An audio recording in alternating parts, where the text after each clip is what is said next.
If you wanted people to summarize who you are in one short, concise phrase, what would it be? They actually already do that today, and it will be recorded by them at the end of your time here on Earth. Have you ever thought about how others see things about you that you don't see? Think of a person you know. Are there things about that person that you and others recognize about them that they don't see in themselves? The people that met Paul had a broad spectrum of viewpoints on him. Some loved him, some hated him, and everything in between. People still think those things about him today.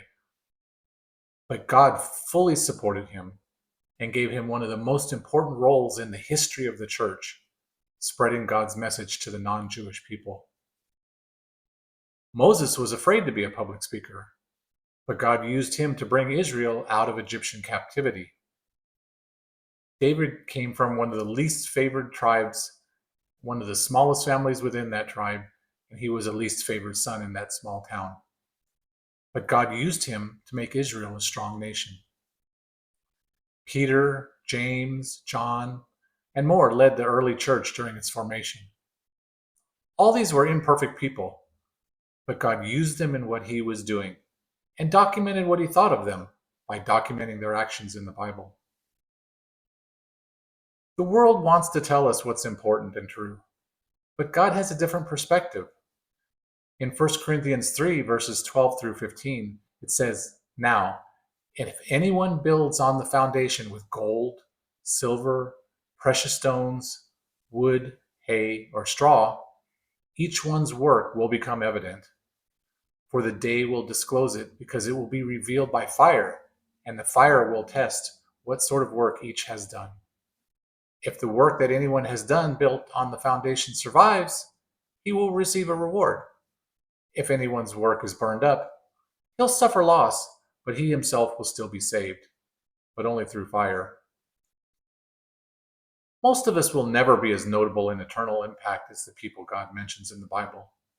But we can, and we will, have a primary passion either for things of this world that won't matter in eternity, or things that will be rewarded by God in eternity.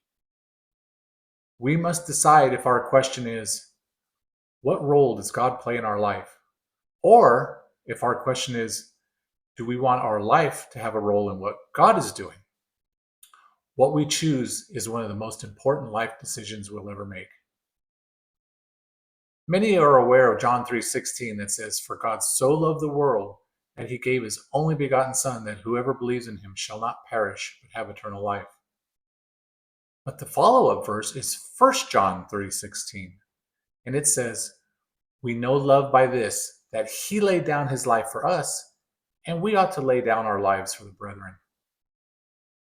So, what do you want people to say when they are asked about you? That is a valuable set of information. But the more important question is, what do you want God to say about you? Are your passions and actions really reflecting that? The people around you know if they do. Thanks for listening.